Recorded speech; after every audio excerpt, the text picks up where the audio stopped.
إن الحمد لله نحمده ونستعينه ونستغفره ونعوذ بالله من شرور أنفسنا ومن سيئات أعمالنا من يهده الله فلا مضل له ومن يضلل فلا هادي له وأشهد أن لا إله إلا الله وحده لا شريك له وأشهد أن محمدا عبده ورسوله أما بعد يا أيها الذين آمنوا اتقوا الله حق تقاته ولا تموتن إلا وأنتم مسلمون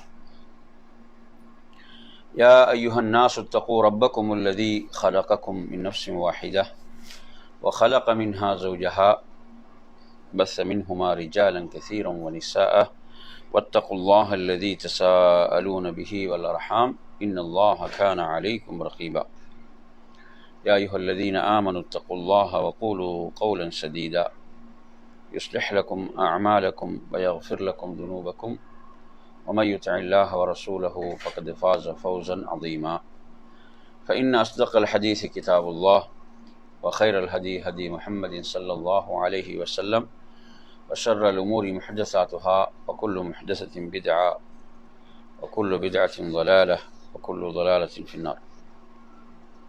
அன்பிற்குரிய என் அருமை சகோதரர்களே, அஸ்ஸலாமு அலைக்கும் வரஹ்மத்துல்லாஹி வபரகாத்து. இன்றைய நமது மார்க்கத் தலைப்பாக அல் குர்ஆனை அதன் அர்த்தத்துடன் நாம் படித்து விட்டோமா, படித்து கொண்டிருக்கிறோமா என்ற ஒரு முக்கியமான கேள்வி. உண்மையில் நாம் ஒவ்வொருவரும் நம்மிடம் இந்த கேள்வியை கேட்டுக்கொள்வதற்கு கடமைப்பட்டிருக்கிறோம். எந்த அளவு அல் குர்ஆனுடைய அர்த்தத்தை விளங்கக்கூடியவர்களாக நாம் இருக்கிறோம். நாம் ஒவ்வொருவரும் குர்ஆனுடைய தமிழாக்கத்தை நம்மோடு வைத்திருக்கிறோமா? அல் குர்ஆனுடைய தமிழாக்கம் என்று சொல்கின்ற போது உங்களுக்கு தெரியும், அல் குர்ஆனுடைய தமிழாக்கங்களில் ஷேக் இக்பால் மதனி ரஹிமஹுல்லா அவர்கள் மரணித்து விட்டார்கள்.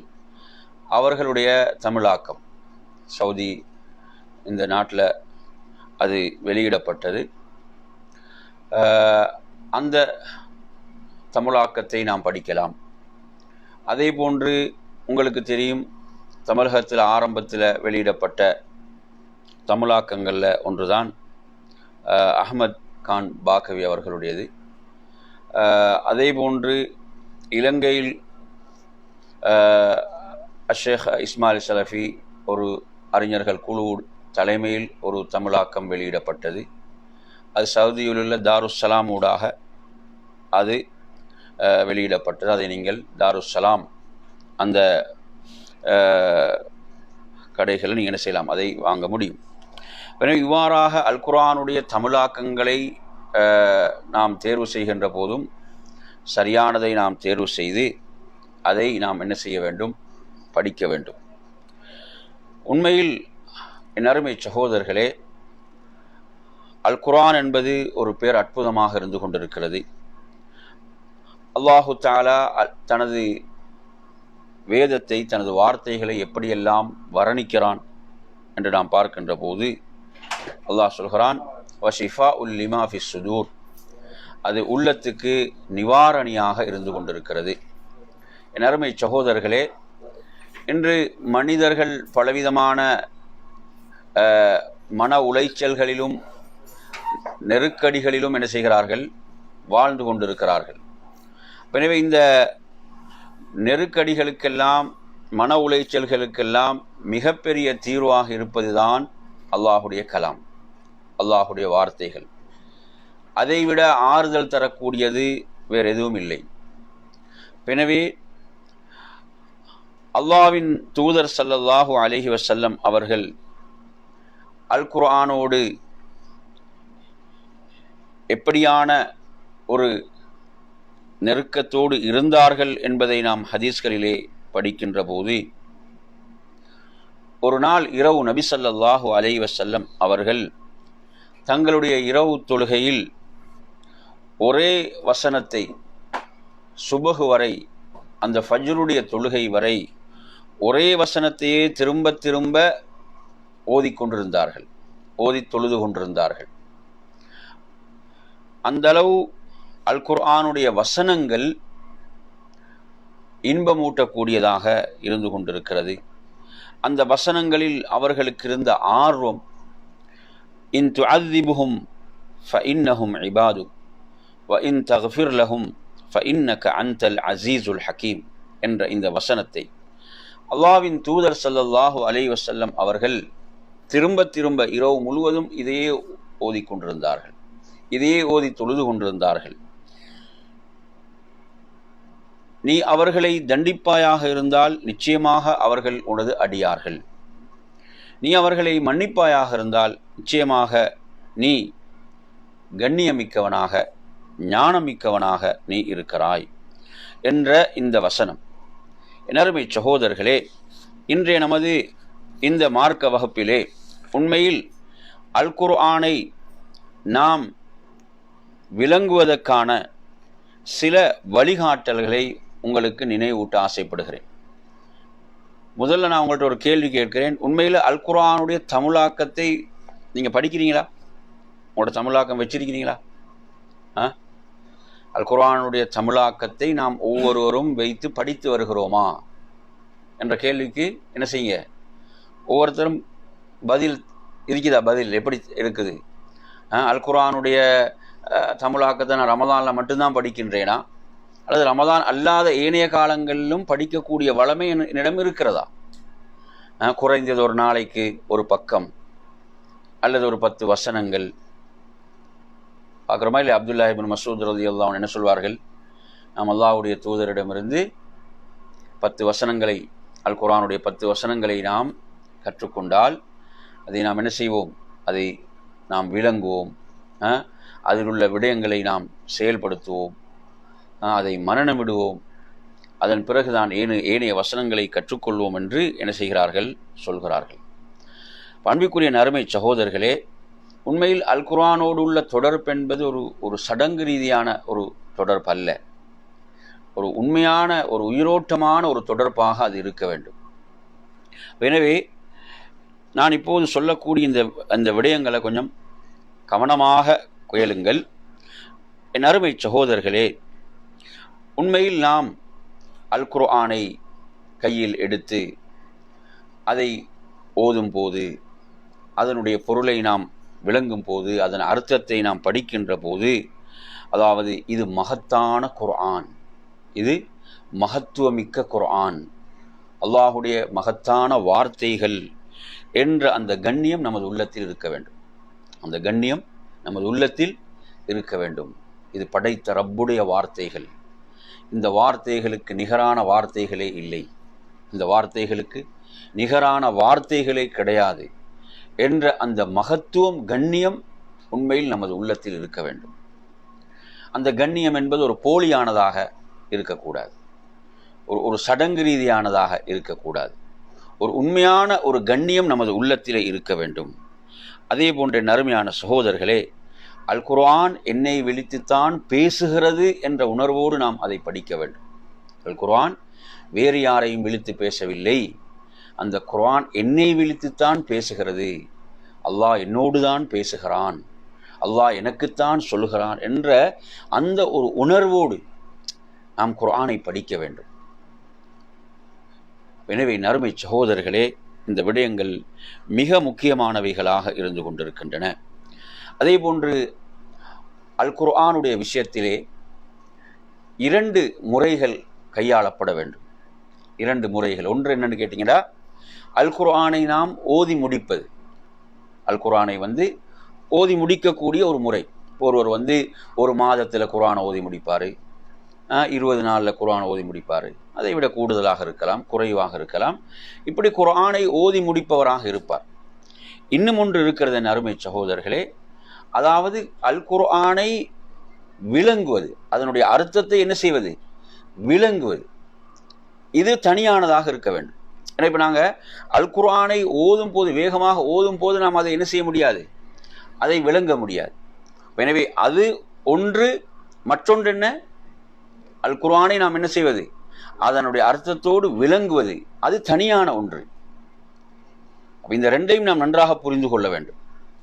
எனவே இந்த ஒரு முறையை நாம் குர்ஆனோடு கையாள வேண்டும், அல் குர்ஆனோடு நாம் கையாள வேண்டும் என்ற விடயம். அதே போன்று என் அருமையான சகோதரர்களே, அதாவது அல்லாஹுடைய வார்த்தைகள், அல்லாஹுடைய அந்த கலாம், அதை நாம் படிக்கின்ற போது, விளங்குகின்ற போது மலக்குகள் சூழ்ந்து கொள்கிறார்கள், வானவர்கள் மலக்குகள் சூழ்ந்து கொள்கிறார்கள்.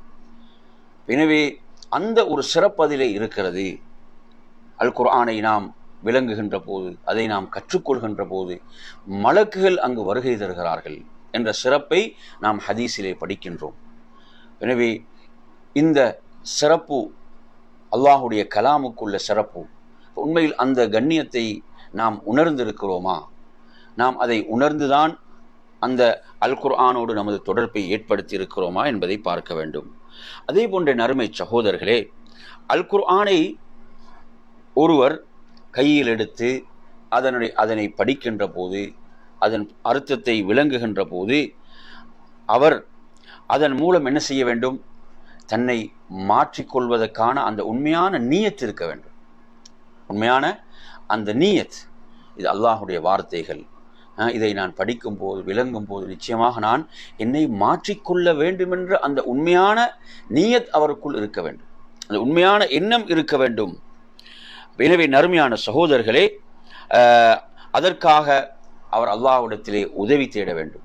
அதற்காக அல்லாஹ்விடத்திலே உதவி தேட வேண்டும். அந்த ஒரு பேர் ஆர்வத்தோடு படிக்க வேண்டும்.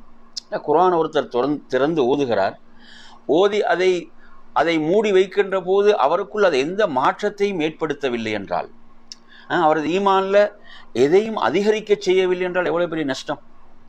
அப்படிதானே? நஷ்டமா இல்லையா? குர்ஆன் எடுத்து ஓதுறாரு, அதனுடைய பொருளை அர்த்தத்தை வாசிக்கிறாரு, ஆனால் அதை அவர் திரும்ப மூடி வைக்கும் போது அவரது உள்ளத்தில் என்ன செய்யல, எந்த ஒரு மாற்றத்தையும் அதை ஏற்படுத்தவில்லை என்றால், இந்த உள்ளங்கள் என்ன செய்யணும்?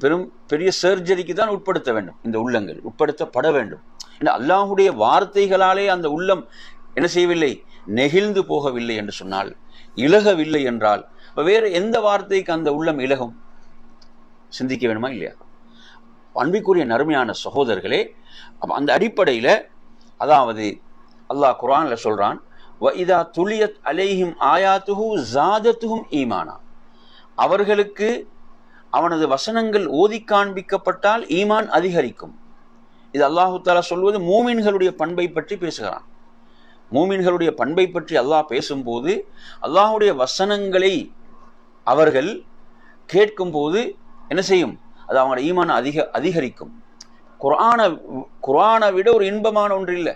ஒரு செவியேற்பதில் குர்ஆனை விட இன்பமான ஒன்று இருக்குதா?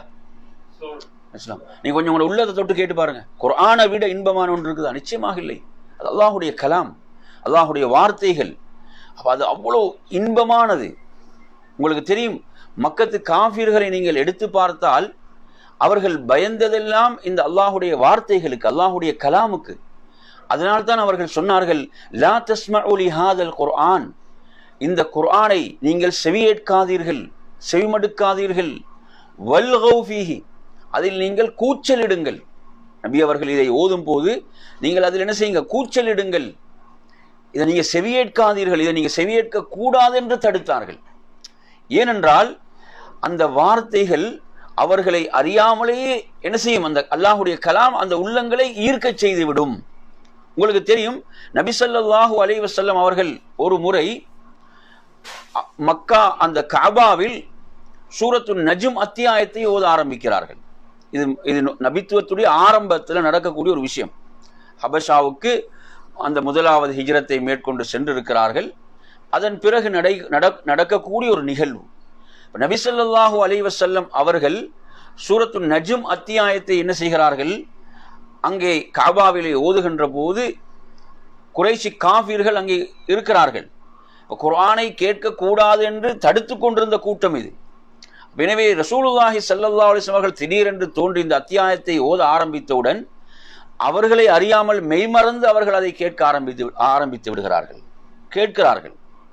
நீங்கள் சூரத்து நஜ்ம் எடுத்து படித்து பார்த்தீர்கள் என்று சொன்னால் அந்த வார்த்தையுடைய அழகு, வன் நஜ்மி இதா ஹவா, மா வல்ல சாஹிபுக்கும் வமா கவா வமா யன்திகு அனில் ஹவா இன் ஹுவ இல்லா வஹயுன் ஷதீதுல் குவா து மிர்ரத்தின் ஃபஸ்தவா. இப்படி ஒரு அழகான ஒரு அந்த நடையில் அந்த வசனங்கள் அப்படி இருக்கும். அப்போ இந்த வசனங்களை அவர்கள் மெய்மறந்து கேட்க ஆரம்பிக்கிறார்கள். அப்போ அதில் இறுதியான வசனங்கள் என்ன என்று நாம் பார்க்கின்ற போது அதிலே அல்லாஹு தாலா இறுதியாக சொல்லக்கூடிய விஷயம், இந்த நட்போதனைகள் விஷயத்தில் நீங்கள் அலட்சியமாக இருக்கிறீர்கள், நீங்கள் அதாவது சிரிக்கின்றீர்கள், ஏன் அழாமல் இருக்கின்றீர்கள் என்று அல்லாஹு தாலா கேட்டுவிட்டு அதில் இறுதியாக ஃபஸ்ஜுது லில்லாஹி ஃபஅபுது ஃபஸ்ஜுது லில்லாஹி வஅபுது, நீங்கள் அல்லாஹ்வுக்காக சுஜூத் செய்யுங்கள், அவனை வணங்குங்கள் என்ற வசனத்தை நபி அவர்கள் ஓதுகிறார்கள். ஓதி அப்படியே சுஜூத் செய்கிறார்கள். சுஜூத் செய்தவுடன் அந்த மக்கா காஃபிர்களும் சுஜூத் செய்து விடுகிறார்கள். அதாவது அல்லாஹுவை நிராகரித்த அந்த கூட்டம், அல்லாஹுவை சுஜூத் செய்ய மறுத்த அந்த சமுதாயம், அவர்கள் அறியாமலேயே சுஜூத் செய்து விடுகிறார்கள். இப்போ குர்ஆன் எவ்வளவு அற்புதமானது என்று பாருங்கள். அந்த உள்ளங்களை எப்படி ஈர்க்கச் செய்கிறது. அவர் அறியாமல் மெய்மறந்து அவர்களே சுஜூத் செய்து விடுகின்ற அளவுக்கு அப்படியான அற்புதமானதுதான் குர்ஆன்.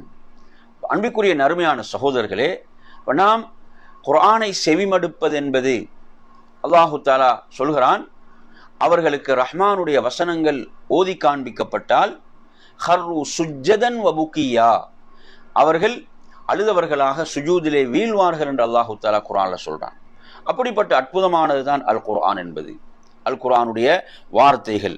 எனவே அன்பிற்குரிய நறுமையான சகோதரர்களே, நாம் அல் குர்ஆனை எடுத்து படிக்கின்ற போது, அதனுடைய அர்த்தத்தை நாம் விளங்குகின்ற போது, அதாவது அந்த வசனங்கள் சொல்லக்கூடிய விஷயங்கள் என்ன, அதிலிருந்து என்ன விளக்கங்களை நாம் பெறலாம், அதிலிருந்து நாம் என்ன விளக்கங்களை நாம் பெற்றுக்கொள்ள முடியும், இதில் உள்ள மார்க்க சட்டதிட்டங்கள் என்ன, இது சொல்லக்கூடிய செய்திகள் என்ன என்று நாம் என்ன செய்வது. இப்படி நாங்கள் ஒரு நேரம் எடுத்து படிக்கிறோமா? நாங்கள் அதுக்கு முன்னுள்ள வசனத்துக்கும் இந்த வசனத்துக்கும் உள்ள தொடர்பு என்ன, முந்தைய சூறாவுக்கும் இந்த அத்தியாயத்துக்கும் உள்ள தொடர்பு என்ன, அந்த அத்தியாயத்தினுடைய ஆரம்ப வசனங்கள் என்ன, இந்த அத்தியாயத்துடைய ஆரம்ப வசனங்கள் என்ன, அதன் இறுதி இப்படியாக என் அருமை சகோதரர்களே, நாம் இப்படி சிந்திக்கிறோமா? குர்ஆனுடைய ஒரு வசனத்தை நாங்கள் விளங்கும் போது, அதனுடைய அர்த்தத்தை படிக்கும் போது, இது சொல்லக்கூடிய விடயங்கள் என்ன என்பதை நாம் அதற்கு ஒரு டைம் எடுத்து நேரம் ஒதுக்கி சிந்திக்கக்கூடியவர்களாக இருக்கிறோமா என்பதை நாம் நம்மிடம் கேட்டுக்கொள்ள வேண்டும். அதே போன்ற நறுமையான சகோதரர்களே, நாம் அல் குர்ஆனை படிக்கின்ற போது நமது உள்ளம் அந்த குர்ஆனிலே இருக்க வேண்டும், நமது உள்ளம் அந்த செய்திகளில் இருக்க வேண்டும். அங்கு சொல்லப்படுகின்ற செய்திகள் இது என்னை நோக்கித்தான் பேசுகின்றன அந்த உணர்வோடு, அந்த உறுதியான அந்த ஈமானோடு, நம்பிக்கையோடு, அதில் வரக்கூடிய அல்லாஹ்வுடைய கட்டளைகளுக்கு நான் முழுமையாக அடிபணிவேன், அல்லாஹ் தடுத்தவற்றிலிருந்து நான் முழுமையாக விலகிக் கொள்வேன் என்ற அந்த ஒரு ஈமானிய உணர்வுகளோடு நாம் படிக்க வேண்டும். குர்ஆன் என் அருமை சகோதரர்களே, சஹாபாக்கள் அவ்வளோ பெரிய மாற்றத்தை குர்ஆன் ஏற்படுத்தியதென்றால், ஒரு 23 வருட ஒரு குறுகிய காலத்துக்குள் ஒரு உன்னதமான சமுதாயத்தை உருவாக்க முடிந்ததென்றால், அவர்கள் குர்ஆனுக்கு கொடுத்த அந்த மகத்துவம், குர்ஆனுக்கு கொடுத்த அந்த கண்ணியம், குர்ஆனுக்கு அவர்கள் கட்டுப்பட்ட விதம் ஆச்சரியமானது. அன்பிற்குரிய நறுமையான சகோதரர்களே, உண்மையில் இன்று அந்த நிலை நம்மிடம் இருக்கிறதா? இன்று அந்த நிலை நம்மிடம் இருக்கிறதா? சஹாபாக்கள் குர்ஆனுக்கு எப்படிக்கெல்லாம் கட்டுப்பட்டார்கள், செவிசாய்த்தார்கள். எனவே இந்த விடயத்தை நாம் எண்ணி பார்க்க கடமைப்பட்டிருக்கின்றோம். அதே போன்ற நறுமை சகோதரர்களே, அல் குர்ஆனை நாம் முறையாக ஓதுவதற்கான பயிற்சியை நாம் எடுக்க வேண்டும். குர்ஆனை முறையாக ஓதுவதற்கான பயிற்சி நம்மிடம் இருக்க வேண்டும். அதற்கான வாய்ப்புகள் இன்று நிறையவே இருக்கின்றன. அதற்கான முயற்சிகளை நாம் மேற்கொள்ள வேண்டும். அல்லாஹ் சொல்கிறானா இல்லையா, வரத்திலில் குர்ஆன தர்த்தீலா, நீங்கள் குர்ஆனை முறையாக ஓதுவீராக என்று அல்லாஹு தஆலா சொல்கிறானே. அதற்கான ஒரு முயற்சி, அதே போன்று ஒரு கவலை நமக்குள், எனக்கு சரியாக ஓத முடியவில்லை என்ற ஒரு கவலை நமக்குள் இருக்க வேண்டும். அந்த கவலை என்ன செய்யும்? நம்மை அதன் பால் ஆர்வப்படுத்தும். அதே போன்று அதை ஓதுவது என்பது இபாதத், வணக்கம். அதை நாம் ஓதுவது என்பது என்ன? இபாதத், வணக்கம் என்ற உணர்வோடு நாம் அதை ஓதுவது. அதை நாம் விளங்கும் போதும் அதற்கு நமக்கு நன்மை இருக்கிறது, அது ஒரு இபாதத். அதே போன்ற நறுமையான சகோதரர்களே, அதிலிருந்து நான் கற்றுக்கொள்ள வேண்டும். அல்லாஹ்வுடைய தூதர் சொன்னார்கள், ஹைருக்கும் மன் தஅல்லமல் குர்ஆன வஅல்லமஹு, குர்ஆனை கற்று பிறருக்கு கற்றுக் கொடுப்பவர் தான் உங்களில் சிறந்தவர். பாருங்கள், இவ்வளோ அல்லாஹ்விடத்தில் சிறப்புக்குரிய மனிதர் யார் என்றால் குர்ஆனை கற்றுக்கொள்கிறார். வயதெல்லாம் எந்த தடையும் கிடையாது. அருமை சகோதரர்களே, நாங்கள் மௌத்து வரை மார்க்கத்தை படிக்கலாம். நமது உயிர் உடலிலிருந்து பிரியும் வரை நாம் மார்க்கத்தை படித்து கொண்டே இருக்கணும். மார்க்கத்தை படித்து கொண்டே, ஏன்னா அது நமக்கு நன்மைகளை சேர்த்து கொண்டே இருக்கும். அது நமது உள்ளத்தை தூய்மைப்படுத்தி கொண்டே இருக்கும். அது நம்மை அல்லாஹ்வின் பால் நெருக்கிக் கொண்டே இருக்கும். எனவே இதுக்கு என்ன கிடையாது, ஒரு வயது வரம்பு எல்லை கிடையாது. நாங்கள் மௌத்து வரை மார்க்கத்தை படித்து கொண்டே இருப்போம். குர்ஆனை படித்து கொண்டே இருப்போம். ஏன்? அது நமக்கு சிறப்பு. நம்மை இறைவன் பால் நெருக்கும், நமது உள்ளத்தை தூய்மையாக்கும், நமது உள்ளத்தை பரிசுத்தப்படுத்தும், நமது ஈமானை அதிகப்படுத்தும், இல்லையா? எனவே மார்க்க விடயங்களை பொறுத்தவரையில் என்ன நினைக்கிறாங்கன்னா, அதாவது அவற்றை சுருக்கி விடுகிறார்கள். என்ன செய்கிறாங்க? சுருக்கி கொள்கிறார்கள். வெள்ளிக்கிழமை ஹுத்பா மட்டும் கேட்டால் போதும், அதையும் சரியாக கேட்பதில்லை. அதிலும் தூங்குவது. அதிலும் என்ன செய்கிறாங்க, ஊரில் பார்த்தீங்கன்னா பெரும்பாலும் என்ன செய்கிறது, தூங்குற வேலை தான் அங்கே நடக்கும். அது கூட என்னது, நிறைய பேருக்கு அந்த செய்திகள் கூட காதுகளுக்கு போய் எட்டுவது கிடையாது என்ற நிலையை நாங்கள் பார்க்குறோம். அப்போ மார்க்கத்தை என் அருமை சகோதரர்களே, நீங்கள் பாருங்கள், மதீனாவில் நபித்தோழர்களுடைய ஏழ்மை என்பது அல்லாஹ்வுடைய தூதரிடம் சென்று மார்க்கத்தை படிப்பதற்கு அவர்களுக்கு தடையாக இருக்கல்ல. எவ்வளோ பெரும் ஏழ்மையில் கஷ்டத்தில் இருந்தாங்க, எவ்வளோ பெரும் வறுமையில் இருந்தார்கள். முஹாஜிர்கள் என்பவர்கள் மக்காவில் அனைத்தையும் துறந்து என்ன செய்தவர்கள், மதீனாவுக்கு ஹிஜ்ரத் செய்து வந்தவர்கள். அப்படிப்பட்ட ஏழ்மையில் இருக்கக்கூடியவர்கள் கூட அல்லாஹ்வுடைய தூதர் ஸல்லல்லாஹு அலைஹி வஸல்லம் அவர்களோடு ஒரு அன்சாரி தோழரை தோழமையாக்கி விடுவார்கள். அவர்கள் இருவரும் என்ன செய்வார்கள், முறை வைத்து மாறி மாறி வந்து அல்லாஹ்வுடைய தூதருடைய சபைக்கு மார்க்கத்தை படிப்பார்கள். உமர் ரலியல்லாஹு அன்ஹு ஒரு முறை வருவாங்க, அவரோடு தோழமையாக்கப்பட்ட அந்த அன்சாரி தோழர் மறுமுறை வருவார்கள். இப்படி என்ன செய்வாங்க, அவங்களுக்கு எதுவும் தவறாது அனைத்தையும் கற்க வேண்டும் என்ற ஆர்வம். இப்படி மார்க்கத்தை கற்றார்கள். அன்பிற்குரிய நறுமையான சகோதரர்களே, அப்போ அல் குர்ஆனை பொறுத்தவரையில அல் குர்ஆனை நாம் கற்றுக்கொண்டிருப்பது என்பது என்ன, அல்லாஹ்விடத்தில் எங்களுக்கு இந்த ஒரு ஹதீஸ் போதும். உங்களுக்கு இந்த ஒரு ஹதீஸை மட்டும் ஞாபகம் வச்சுக்கோங்க. இந்த ஒரே ஒரு ஹதீஸ் போதும் நாம் குர்ஆனை படிப்பதற்கு. எந்த ஹதீஸ்? ஹைருக்கும் மன் தஅல்லமல் குர்ஆன வஅல்லமஹு. அல் குர்ஆனை கற்று பிறருக்கு கற்றுக் கொடுக்கிறார். ரெண்டு வேலை, அவர் கற்றுக்கொள்கிற வேலையும் செய்கிறார், அதே போன்று பிறருக்கு என்ன செய்கிறாரு, கற்றுக் கொடுக்கவும் செய்கிறார். அப்போ இதில் நாம் ஒன்றை செய்து கொண்டிருந்தாலும் சிறப்புக்குரியவர்கள் தான். உங்களில் சிறந்தவர் குர்ஆனை கற்றுக்கொண்டு பிறருக்கும் கற்றுக் கொடுப்பவர். அந்த அடிப்படையில் அருமையான சகோதரர்களே, ஷைத்தான் என்ன செய்வான் என்றால் தடை போடுவான். உங்களுக்கு கற்றுக்கொள்வதற்கு என்ன செய்ய மாட்டான், அவகாசம் தரமாட்டான். இப்படியான ஹதீஸ்கள் நமது உள்ளத்தில் நினைவில் இருக்க வேண்டும். இப்படியான ஹதீஸ்கள் நமது உள்ளத்தில் நினைவில் இருக்க வேண்டும். அடே, குர்ஆனை கற்றுக்கொள்வது அல்லாஹ்விடத்தில் மிகப்பெரிய சிறப்பாயிற்றே, நான் இதை விடக்கூடாது, இதை நான் என்ன செய்ய, நான் தொடர்ந்து செய்து கொண்டே இருக்க வேண்டும்.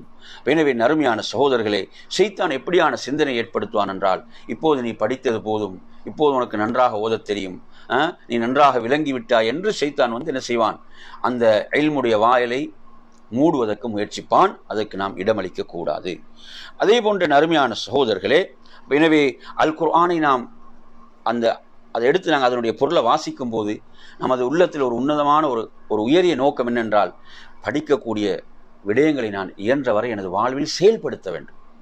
எந்த எண்ணம் இருக்கணும், அதை நான் எனது வாழ்வில் செயல்படுத்த வேண்டும், அதை நான் நடைமுறைப்படுத்த வேண்டும் என்ற அந்த உன்னதமான உணர்வு நமக்குள் இருக்க வேண்டும். என்ன நிறைய பேர் என்ன நினைக்கிறாங்கன்னு சொன்னால், குர்ஆன் ஏதோ அதை பொருள் விளங்காமல் ஓதுவதற்கு என்ற மாதிரி நினைக்கிறாங்க. பொருள் விளங்காமல் ஓதுவதற்கு அருள பெற்றதல்ல குர்ஆன். நீங்கள் பொருள் விளங்காமல் ஓதினால் நன்மை இருக்கிறது, ஆனால் அதனுடைய பிரதான நோக்கம் என்ன, அதனுடைய கட்டளைகளை நாம் செயல்படுத்த வேண்டும், குர்ஆனின்படி நாம் வாழ வேண்டும். அப்போ குர்ஆனை எடுத்து படிக்கின்ற போதே நமது உள்ளத்தில் என்ன இருக்க வேண்டும், இதில் உள்ள செய்திகளை நான் எனது வாழ்வில் இயன்றவரை என்ன செய்ய வேண்டும், செயல்படுத்த வேண்டும். நறுமையான சகோதரர்களே, எனவே இந்த உணர்வுகளோடு நாம் என்ன செய்வது, அதில் உள்ள விடயங்களை கற்றுக்கொள்வது, அதை விளங்குவது, அதே போன்று நான் அதன்படி செயல்படுவது என்ற அந்த உன்னதமான நோக்கங்கள் குர்ஆனை படிக்கும் போது நமக்குள் இருக்க வேண்டும். அதே போன்ற நறுமை சகோதரர்களே, நமது பாவங்களுக்கு நாம் அல்லாஹ்விடத்தில் அதிகம் பாவ மன்னிப்பு தேட வேண்டும். ஏனென்றால் குர்ஆனை விட்டு நம்மை தடுக்கக்கூடிய ஒன்றுதான் நமது பாவங்கள். குர்ஆனை விட்டு நம்மை தடுக்கக்கூடிய ஒன்று என்ன, நமது பாவங்கள். அதனால தான் நபித்தோழர்களில் எப்படி சொல்வார்கள் என்றால், நபித்தோழர்கள், அதாவது நான் சொல்லக்கூடிய இந்த கூற்று உஸ்மான் ரலியல்லாஹுடைய கூற்றாக இருக்கிறது. அதாவது லவ் தஹுரத் குலூபுக்கும், உங்களுடைய உள்ளங்கள் தூய்மை அடைந்து விட்டால் மா ஷபிஅத் மின் கலாமி ரப்பிக்கும், இறைவனுடைய வார்த்தைகளால் உங்களுடைய உள்ளங்கள் நிறைவு பெறாது. இன்னும் வேண்டும் இன்னும் வேண்டும் என்றுதான் கேட்டுக்கொண்டிருக்கும். இப்போ நபித்தோழர்கள் நீங்கள் எடுத்து பார்த்தீங்கன்னா, ரசூலுல்லாஹ்வுடைய இரவு தொழுகையில், ரமதானில் நபி அவங்க இரவு தொழுகையில் தொழுவிக்கும் போது நபி அவங்கள்ட்ட என்ன கேட்பாங்க? இன்னும் நீளமாக தொழுவித்து இருக்கலாமே, இன்னும் நீங்கள் நீளமாக தொழுவித்து இருக்கலாமே என்று தான் கேட்பார்கள். ஏன்னா அந்த உள்ளங்கள் அப்படி தூய்மையானதாக இருந்தது, அல்லாஹுடைய வார்த்தைகளை கேட்பதற்கு விரும்பியது. ஆனால் இன்று நமது நிலை என்ன? நாம் எந்த பள்ளியில் வேகமாக தொழுக முடியுதோ அந்த பள்ளிக்கு தான் போவோம். குர்ஆனை நமக்கு கேட்பதற்கு கூட என்ன பிரச்சனை? நமது பாவங்கள் தான் தடையாக இருக்கிறது. இங்கே நல்லா புரிஞ்சுக்கணும். அதாவது இங்கே தடையாக இருப்பது என்னென்றால் நமது பாவங்கள், தவறுகள். நாங்கள் அல்லாஹ்விடத்தில் அதுக்கு தான் பாவ மன்னிப்பு தேடிக்கொண்டே இருக்க வேண்டும். அல்லாஹ்விடத்தில் நாங்கள் பாவ மன்னிப்பு தேட வேண்டும், நன்மைகளை அதிகப்படுத்த வேண்டும். அதே போன்ற அருமையான சகோதரர்களே, இன்னும் ஒரு விஷயம்தான், அதாவது குர்ஆனுடைய நாம் ஓதி முடித்து விடுவது என்பது அல்ல நமது இலக்கு. என்ன நமது இலக்கு எதுவாக இருக்கக்கூடாது? குர்ஆனை அவசரமாக ஓதி முடித்து விடுவது என்பது அல்ல. மாறாக அந்த குர்ஆனிலிருந்து நான் நிறைய செய்திகளை எடுத்துக்கொள்ள வேண்டும், கற்றுக்கொள்ள வேண்டும், விளங்க வேண்டும், எனது வாழ்க்கையில் நடைமுறைப்படுத்த வேண்டும் என்ற அந்த உன்னதமான நோக்கங்கள் இருக்க வேண்டும். எடுத்து பார்த்தீங்கன்னா சில நபித்தோழர்கள், உமர் ரலியல்லாஹு அன்ஹு போன்ற நபித்தோழர்கள் சூரத்துல் பக்ராவை மனனமிடுவதற்கு அவர்கள் 10 வருடங்கள், சுமார் ஒரு 10 வருடங்கள் எடுத்துக்கொண்டார்கள் என்ற செய்திகளை எல்லாம் பார்க்குறோம். ஏன்னா அந்த அளவுக்கு அவங்க குர்ஆன் அப்படி வேகமாக எல்லாம் மனனம் செய்யல. அதை என்ன செஞ்சாங்க? அதை மனனமிடும் போது அதில் உள்ள கட்டளைகளை செயல்படுத்துவாங்க, அதை வாழ்க்கையில் நடைமுறைப்படுத்துவாங்க. அப்படித்தான் நபித்தோழர்கள் இருந்தார்கள் என்பதை நாம் பார்க்கின்றோம். எனவே அருமையான சகோதரர்களே, நமது இந்த குர்ஆனோடு நமது தொடர்பு என்பது நமது உள்ளத்தை தூய்மையாக்க வேண்டும், நமது சிந்தனையை சீர் செய்ய வேண்டும், நமக்கு பரிசுத்தத்தை தூய்மை தர வேண்டும் என்ற அந்த உன்னதமான அந்த நோக்கங்களோடு. அதே போல் நாங்கள் குர்ஆனை படிக்கும்போது இன்றைக்கு நமக்கு நிறைய மிக முக்கியமான தப்சீர் இப்னு கசீர் தமிழில் மொழிபெயர்க்கப்பட்டு விட்டது, அப்படிதானே? அதனுடைய தமிழாக்கம் இருக்கிறது. தப்சீர்களில் ஒரு மிகச்சிறந்த தப்சீர் தான் இமாம் இப்னு கசீர் ரஹிமஹுல்லாஹ்வுடைய தப்சீர். இப்போ நாங்கள் குர்ஆனை படிக்கும்போது அந்த தப்சீரை நாங்கள் பக்கத்தில் வைத்துக் கொள்வது, அந்த சூறாவை படிக்கும்போது அதில் சில வசனங்களுக்கு விளக்கம் புரியவில்லையா, அந்த தப்சீர் எடுத்து பார்க்குறது, இந்த வசனத்துக்கு என்ன விளக்கம் சொல்லியிருக்கிறாங்க, இந்த வசனம் அருளப்பெற்ற பின்னணியை பற்றி ஏதாவது சொல்லியிருக்கிறார்களா என்ற விடயங்களை தப்சீர் இப்னு கசீர் நாங்கள் என்ன செய்யலாம்? நாங்கள் எவ்வளோ உலக விஷயங்களை விலை கொடுத்தெல்லாம் வாங்குகிறோம். இப்படியான மார்க்கத்தை நாங்கள் படிப்பதற்கு, அல்லாஹ்வுடைய கலாமை படிப்பதற்கு உள்ள ஏற்பாடுகள் நம்மிடம் என்ன இருக்கிறது, என்ன ஏற்பாடுகளை நாம் செய்திருக்கிறோம் நினச்சி பாருங்கள். இப்படியான தப்சீர்கள், அதே போன்று தமிழாக்கங்களை நாங்கள் என்ன செய்கிறது? குர்ஆனை ஓதும் போது அதனுடைய தமிழாக்கத்தில் பார்க்குற அதனுடைய விளக்கம் என்ன, அதற்குரிய வார்த்தைக்குரிய விளக்கம் என்ன சொல்லப்படுகிறது. இப்படியாக என் அருமையான சகோதரர்களே, இப்படியான தப்சீர்களை நாம் என்ன செய்வது? எடுத்து நமது பக்கத்திலே வைத்து நாம் அல் குர்ஆனை படிப்பது. அதே போன்ற அருமையான சகோதரர்களே, குர்ஆனோடு உள்ள நமது ஈடுபாடு என்பது ஒரு உண்மையான ஒரு ஈடுபாடு இருக்க வேண்டும். குர்ஆனோடு உள்ள அந்த ஈடுபாடு என்பது ஒரு உண்மையான ஒரு ஈடுபாடாக, உண்மையான ஒரு கவனமாக இருக்க வேண்டும். அதே போன்று அதனுடைய அந்த வார்த்தைகள், அந்த சொற்களுக்குரிய கருத்துக்கள், இதனுடைய விளக்கம் என்ன, இந்த வார்த்தைக்கு சொல்லப்படுகின்ற விளக்கங்கள், இப்படியாக அதை தேடி படிக்கக்கூடிய ஆர்வம் உள்ளவர்களாக நாம் என்ன செய்வது? நாம் இருக்க வேண்டும். அதே போன்ற அருமையான சகோதரர்களே, அதாவது குர்ஆனை படிக்கின்ற போது நமது சிந்தனைகளை திருப்பக்கூடிய விடயங்கள் அந்த இடத்தில் இருக்கின்றா, அதிலிருந்து நாங்கள் தூரமாகிக் கொள்வது, அதற்கு ஒரு பொருத்தமான இடத்தை நாம் தேர்வு செய்வது. புரியுது அவன் சொல்கிறது? சிலரை பார்த்தீங்கன்னா குர்ஆனை ஓதி கொண்டிருப்பாங்க, ஃபோனில் அல்ஹம்துலில்லாஹ் நல்ல நியமத், அதெல்லாம் அருள், அல்லாஹுடைய நியமத், அருள். அதில் நாங்கள் ஓதும் போது உண்மையில் அது என்ன செய்யக்கூடாது? உடனே ஓதும் போதே ஒரு கால் வரும் பேசுறது. அப்போ அது குர்ஆனுக்குரிய ஒரு கண்ணியம் சரியாக அது கொடுக்கப்படுகிறதா? இப்போ நினச்சி பாருங்கள். அப்போ அல் குர்ஆனோடு உள்ள அந்த கண்ணியம் என்பது நமது உள்ளத்தால் உள்ள ஒரு உண்மையான ஒரு கண்ணியமாக அது இருக்க வேண்டும் என்ற விடயங்களை நாம் இங்கே கவனத்திலே கொள்ள வேண்டும். அதே போன்ற அருமையான சகோதரர்களே, உண்மையில் குர்ஆனுடைய வசனங்களை விளங்க வேண்டும் என்ற அந்த ஆர்வத்தோடும் அந்த பிரார்த்தனையோடும் நாம் குர்ஆனை நெருங்குவது. அது அடுத்து நாங்கள் அதிகமாக அல்லாஹ்விடத்தில் துஆ செய்கிறது. அல்லாஹ்விடத்தில் நாங்கள் அதிகம் துஆ செய்கிறது எதற்கு? அல்லாஹ் இந்த குர்ஆனுடைய விளக்கத்தை எனக்கு தா, இந்த குர்ஆனுடைய வசனங்களின் விளக்கத்தை எனக்கு தா, இந்த விளக்கத்தை எனக்கு அதிகப்படுத்துவாயாக என்ற அந்த துஆ. இப்போ நபி ஸல்லல்லாஹு அலைஹி வஸல்லம் அவர்களுக்கு பணிவிடை செய்த ஒரு நபித்தோழர் தான் அப்துல்லாஹ் இப்னு அப்பாஸ் ரலியல்லாஹு அன்ஹு. அவங்க ஒரு சிறு பிராயத்தில் இருக்கிறாங்க, சிறு வயதில் இருக்கிறாங்க. நபி அவர்களுக்கு பணிவிடை செய்யக்கூடிய ஒரு தோழராக இருக்கிறாங்க. அல்லாஹ்வின் தூதர் ஸல்லல்லாஹு அலைஹி வஸல்லம் அவர்கள் அந்த தோழருக்கு செய்த பிரத்யேகமான துஆ என்னென்று ஹதீஸ்களை நீங்கள் எடுத்து படித்து பார்த்தீங்கன்னா, புகாரி முஸ்லீம் போன்ற நூட்களில் அல்லாஹ்விடத்தில் அல்லாஹ்வுடைய தூதர் அவருக்காக செய்த துவா, யா அல்லாஹ் இவருக்கு குர்ஆனுடைய விளக்கத்தை கொடுப்பாயாக, குர்ஆனுடைய விளக்கத்தை கொடுப்பாயாக என்ற துவாவைத்தான் செய்திருக்கிறாங்க. அந்த துவாவைத்தான் செய்தார்கள். அல்லாஹும்ம அல்லிமு தஅவீல் என்ற அந்த குர்ஆனுடைய விளக்கத்தை நீ அவருக்கு கொடுப்பாயாக, கற்றுக் கொடுப்பாயாக என்று அல்லாஹ்வுடைய தூதர் துவா செய்தார்கள். உங்களுக்கு தெரியும், குர்ஆனுடைய விளக்கங்களை பெற்ற நபித்தோழர்கள்ல முதன்மையானவராக இருக்கக்கூடியவங்க அவங்க தான். அப்துல்லாஹ் இப்னு அப்பாஸ் ரலியல்லாஹு அன்ஹு துர்ஜுமானுல் குர்ஆன் என்று அழைக்கப்படுகிறார்கள். குர்ஆனுக்கு ஒரு விளக்க உரை என்று அழைக்கப்படுகின்ற அளவுக்கு மிக பெரும் ஒரு குர்ஆனினுடைய இல்மை பெற்ற ஒரு நபித்தோழராக அப்துல்லாஹ் இப்னு அப்பாஸ் ரலியல்லாஹு அன்ஹு இருக்கிறாங்க. எனவே அல்லாஹ்வுடைய தூதருடைய பிரத்யேகமான துவா பாருங்க. ரசூலுல்லாஹ் எதற்காக துவா செய்தாங்கன்னு, எதற்காக?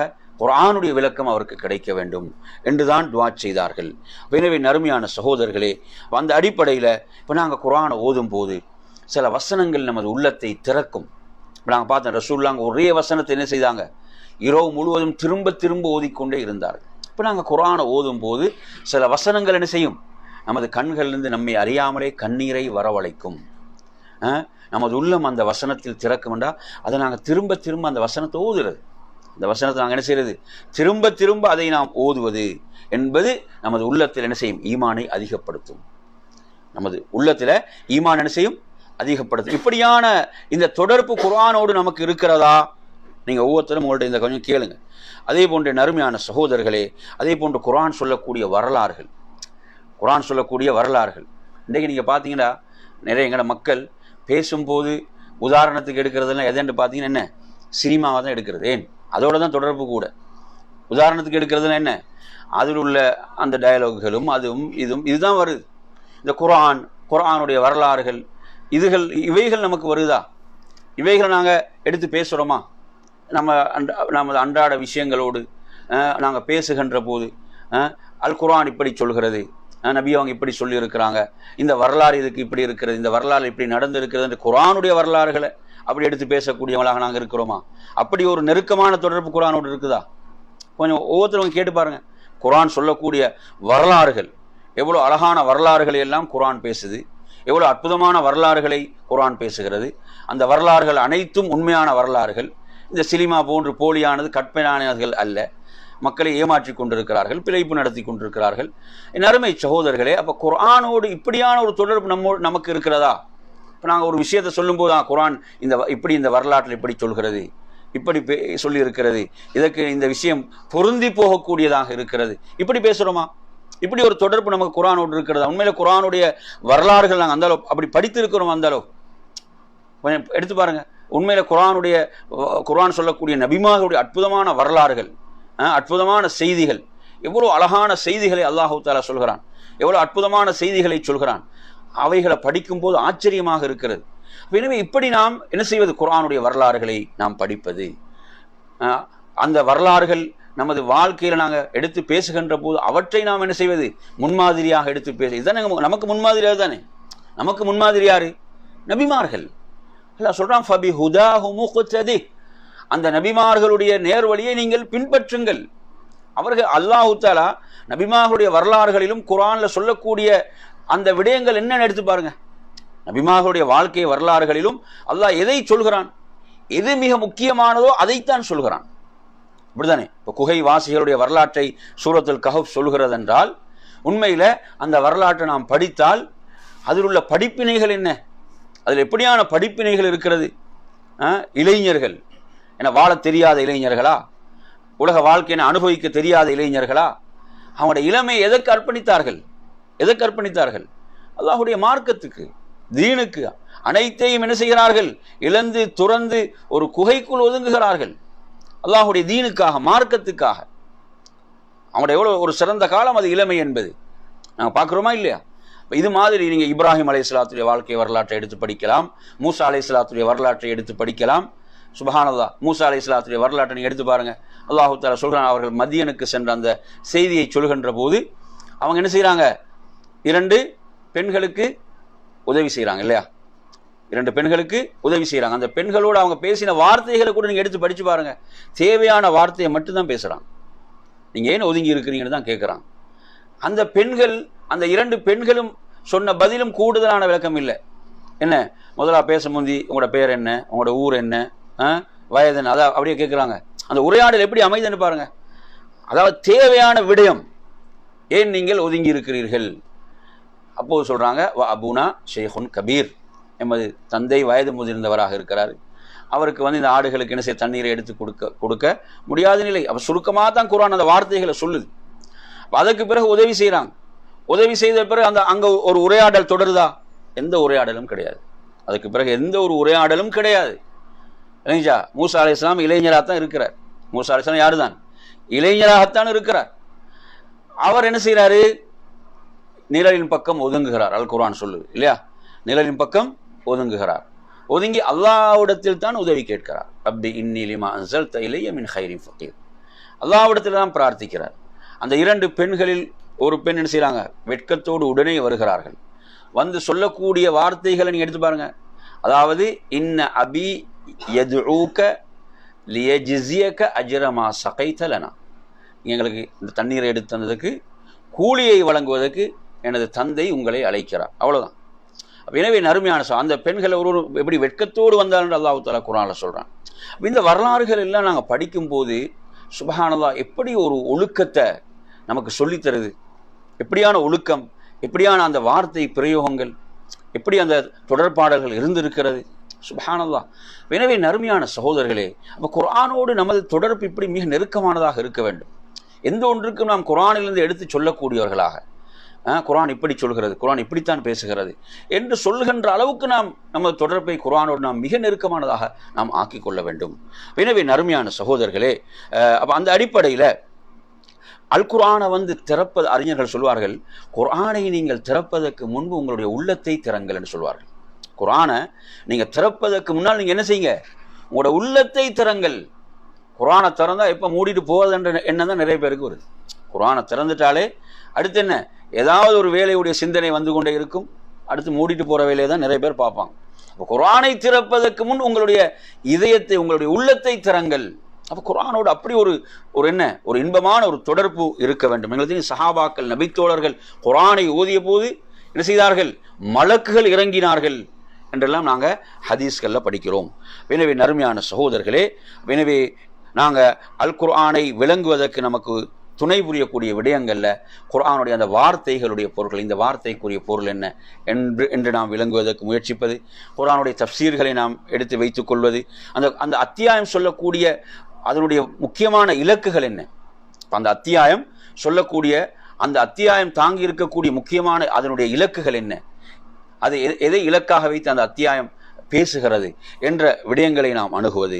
அதே போன்று குர்ஆனுடைய அத்தியாயங்களுக்குரிய அந்த பெயர்கள் இருக்குது, அந்த பெயர்களில் உள்ள தத்துவங்கள் என்ன, அல்லாஹ் இந்த அத்தியாயத்துக்கு ஏன் இந்த பெயரை சொல்கிறான், இதற்குரிய பின்னணி என்ன என்ற அப்படி அந்த மாதிரியான விடயங்கள். அதே போன்று அந்த வசனங்கள் அருளப்பெற்ற பின்னணி என்ன, எந்த பின்னணியில் இந்த வசனம் அருளப்பெற்றது போன்ற விடயங்கள், இவைகளையெல்லாம் நாம் என்ன செய்ய வேண்டும்? நாம் குர்ஆனை படிக்கின்ற போது, அதனுடைய அர்த்தங்களை விளங்குகின்ற போது இவற்றையெல்லாம் நாம் கவனத்தில் கொள்ள வேண்டும். அதே போன்ற நறுமையான சகோதரர்களே, மிக முக்கியமாக நாங்கள் தொழுகையில திரும்ப திரும்ப ஓதுகிறோமா இல்லை அத்தியாயங்கள், அந்த அத்தியாயங்களுடைய பொருள்கள் நாங்கள் முதல்ல விளங்க முயற்சிப்பது. பெரிய பெரிய அத்தியாயங்களுக்கு ஒரேடியாக போக முடியாவிட்டால் நாங்கள் என்ன செய்யறது?